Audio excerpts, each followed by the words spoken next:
Usually when a game developer announces that they're rebooting a classic franchise, they're met with sighs and eye rolls from the masses. We've seen this story play out a million times. A developer announces a reboot for an old IP, that game comes out, and it's complete garbage.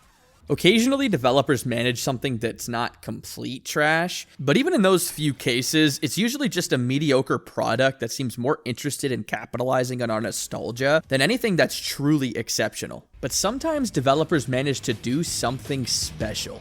Enter Doom.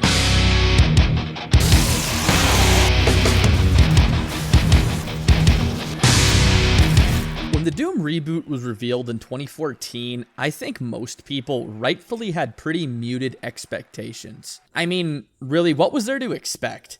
They're reviving a classic but long considered dead franchise, and 3 years prior to this, Duke Nukem Forever was released, which, yeah, not good.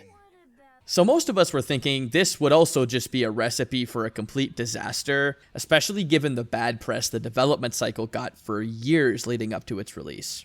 But we were proven way wrong, and id Software would manage to release one of the very best first-person shooters of the decade. So while I was playing through the new Doom games lately, I started to ask myself the question, how are they able to accomplish this? Like, how is id Software able to release such an absolutely incredible product while so many other developers can't even manage to make a halfway decent reboot? To answer this question, let's start by taking a quick look at how we got here. The Doom from the 90s obviously looks very little like the Doom we have today, and id Software has done an absolutely incredible job with their modern take on the parts of Doom that people are nostalgic for. They clearly show a deep understanding of what made Doom fun back then, but they also know what it takes to make a good game today. They've included modernized versions of the most important parts of Doom's identity, while being totally unafraid to ditch the stuff that they recognize could hold them back. Doom 2016 found a way to adapt the speed and intensity from the original Doom experience in a way that leaves it entirely identifiable as Doom, without leaving itself feeling outdated. It manages this by taking advantage of modern design philosophy and totally reinventing parts of the game like weapon and enemy mechanics, and by including far more detailed and complex levels. It also helps that this game looks absolutely incredible even almost 7 years after its release. Understanding how to interweave the perfect balance between the great parts of classic Doom with today's expectations for modern game mechanics was absolutely instrumental in id Software's success. If they went too far one way, they'd end up with a game that felt fatigued by the constraints of old school design philosophy, and if they went too far the other way, the game would have just lost all the charm and recognition that the name Doom carries. But they absolutely nailed it, and the product is incredible. So let's spend some time focused on what made Doom 2016 so great, because it really is just such an awesome game. To me, it's all about the combat system. Most other FPS games force you to hide behind cover and take shots at enemies from longer distances, but not Doom. Doom is all about movement. You never stop moving in this game, ever. And if you do stop moving, it's probably because you're dead. And this is just so fucking awesome. Seriously, try to convince me that there is anything more fun than just running around in hell ripping demons in half. Just fucking hauling ass, absolutely goring these dumbass fucking demons, man. It's so awesome. It's incredible fucking gameplay. When enemies die, they drop health. So you gotta get in close to pick that up if you want to stay alive, because you're basically always taking damage. And if you glory kill a demon, which basically means you're just violently rearranging their limbs by hand to finish them off, they drop even more health than usual. This game just encourages you to stay on the move, hunting down whatever demon looks the weakest to keep your health up and the momentum high. And better yet, if you find yourself running low on ammo, you can just bust out the chainsaw and cut one of these stupid motherfuckers in half. I promise that you will never play another game series that is this good at making you feel like a complete badass. And that's id Software's primary goal, to make you feel like a hardcore, fast-moving, demon-slaying badass with an equally intense set of weapons and gear to go along with you. A huge contributing factor to this is the game's excellent progression system. It is a really simple, tried-and-true system. You start off with some pretty bad gear, and you just level up that gear and unlock new stuff while you face more and more difficult enemies. And while this is pretty much what every game does, Doom simply does it better. You'll quickly gain access to more guns and upgrades for those guns that make killing these demons easier and easier. And that's the key part, killing the demons easier as you go along. The first time you run into a Hell Knight, it's presented like this intense boss battle that you might actually struggle with if you're inexperienced. But not long after this, you'll find yourself absolutely tearing these guys and all the other demons apart like it's nothing. It's a pretty simple concept that pretty much every game utilizes, but like I said, Doom just does it in a way that makes you feel like a complete and utter badass like no other game that came before it could.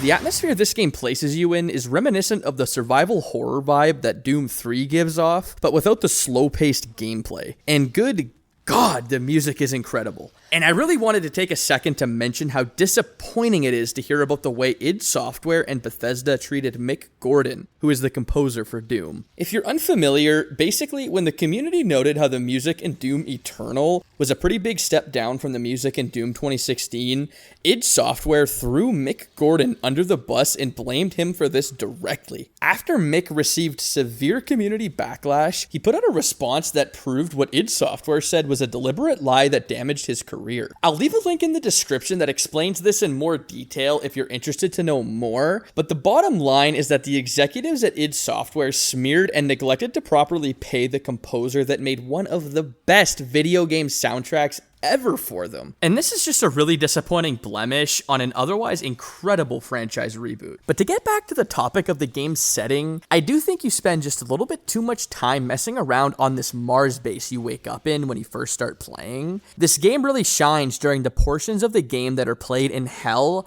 and I think it's a bit of a shame that they didn't lean into that environment a little bit harder. There is a bit of a story to tie together the gameplay that explains why we're on Mars, but it's not really anything to write home about. Basically, you're awakened by this scientist cyborg guy named Samuel that needs you to save his ethically questionable, hell-powered facility on Mars because it's been overrun by demons. It essentially acts as a vessel to further convince us of how much of a badass Doom guy is, which isn't necessarily a bad thing, but I think it takes itself maybe a little bit too seriously and leaves something to be desired, which is actually completely fine with me because id Software would eventually give us everything we desired. The best was definitely yet to come for Doom.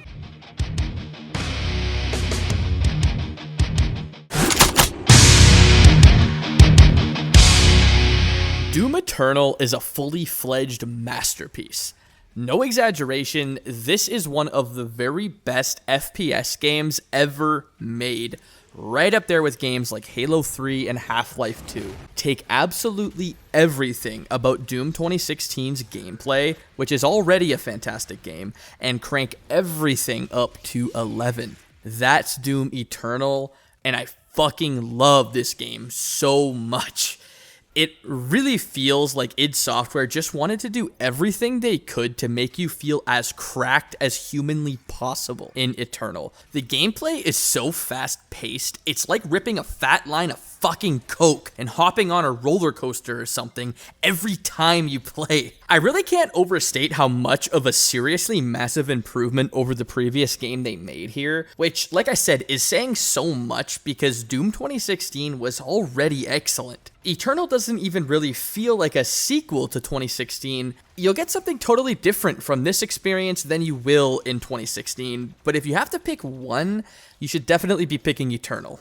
The thing that really brings the gameplay home is all the new abilities they added to your arsenal, and especially all the new ways those abilities expand your mobility. After progressing into the game, you'll have 2 mid-air dashes in addition to the double jump you got in 2016, and you'll also get the meat hook ability on the super shotgun, which is just like a grappling hook that pulls you towards an enemy. And this is one of those things that really shows you how deeply id Software understands what makes these games fun. Doom is all about moving fast and killing demons, and they've added all these awesome new ways to get around even faster than you could before. Eternal adds this new system where you can pick up these things called runes, which is basically just like a pick 3 perk system. And combining the one that gives you a speed boost after performing a glory kill and the one that allows you to launch into a glory kill from a much farther distance makes the gameplay feel incredible incredibly nuts. And I wish every developer was so in tune with the things that drive the fun factor of their games through the roof. And then you got all the new combat-based abilities that just bring Doom to a whole new level. These combined with all the new movement mechanics not only make the gameplay that much more fun, but it also raises the skill cap. This game really rewards high-skill players with all of these new abilities, so if you can learn to effectively manage your cooldowns and use the rest of your toolset,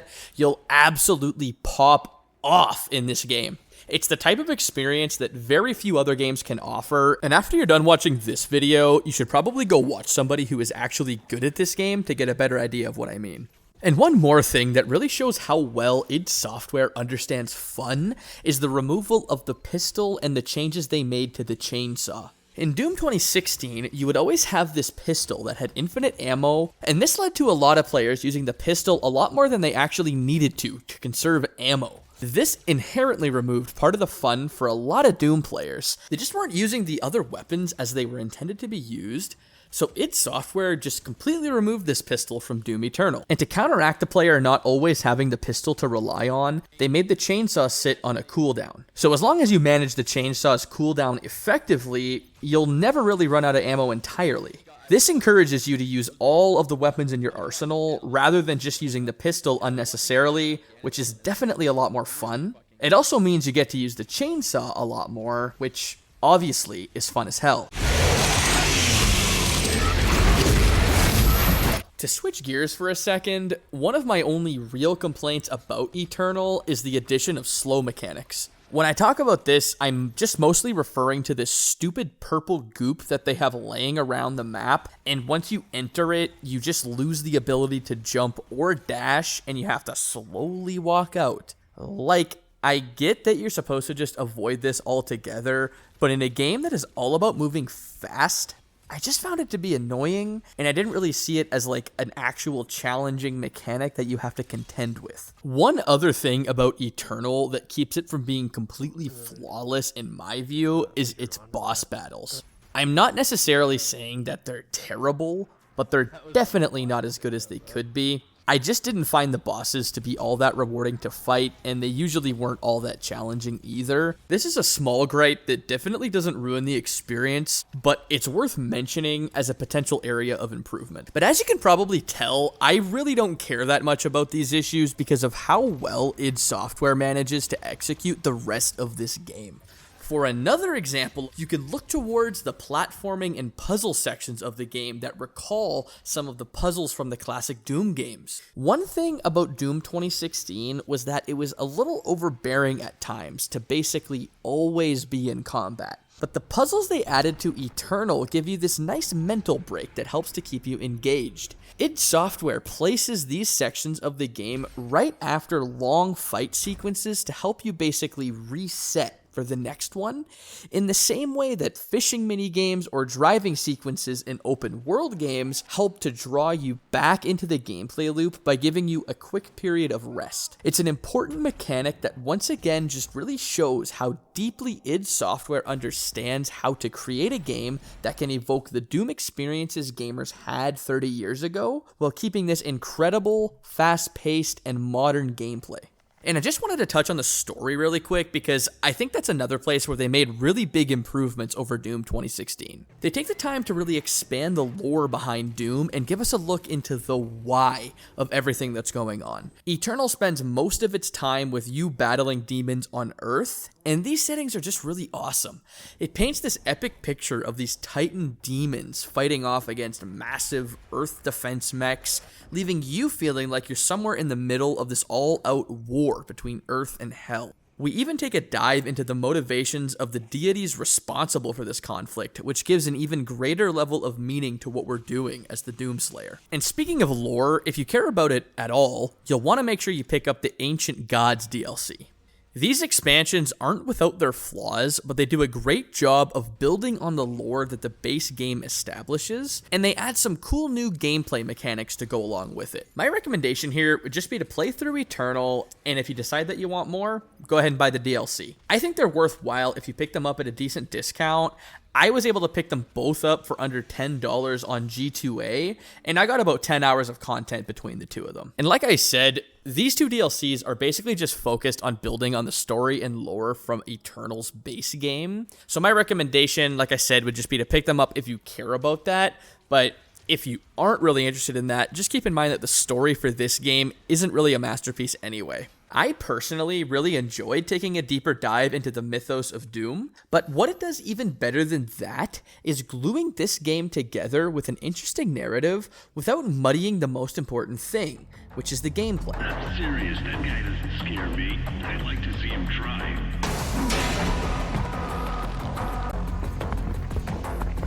And this just brings us back to what makes the Doom reboot so incredible. The gameplay is just so goddamn good. You will never play a more hectic, adrenaline-boosting game franchise, and if you haven't played them already, do it ASAP. Play through Doom 2016 first, because Eternal will ruin it for you if you don't. But if for some reason you only want to play one of these games, make sure you pick Eternal. But the value proposition here is off the charts, folks. Doom 2016 routinely goes on sale for $5, and Eternal now goes on sale as low as $10. That's $15 for the greatest franchise reboot ever, and two of the most incredible FPS experiences you'll ever have. So to get to this point, id Software needed to understand three crucial things about game development that so many other developers struggle to contend with. First, they mastered the balance between the classic identity of their IP with the expectation gamers have for a new game. Second, they understood that they needed to create an innovative experience that is simply inspired by the original Doom games, but most definitely not a simple iteration of them. Finally, and most importantly, they thoroughly understood what it meant to make a game fun to play. And that a game being fun is more important than anything else. Nostalgia does absolutely nothing if it isn't fun. It's a simple concept, but it's one that is evidently lost on many other developers. The success of the Doom reboot really is a lesson in fun, and developers should be taking notes. Hey, what's going on, man? You made it to the end of the video. That's sick. If you think I'm cool, I think you're cool too, so you might as well hit that subscribe button hard as hell, because we're going to keep making these videos twice a month. It's going to be awesome. Go ahead and leave a comment down there. Let me know what you think about this, because I like talking to you guys down there, you know? Let me know if you like the video. Let me know if you hate me. It's fine either way, baby. Good engagement for me. That's pretty much all I got for you. Have a good rest of your day, man. Be safe. See you guys in the next one.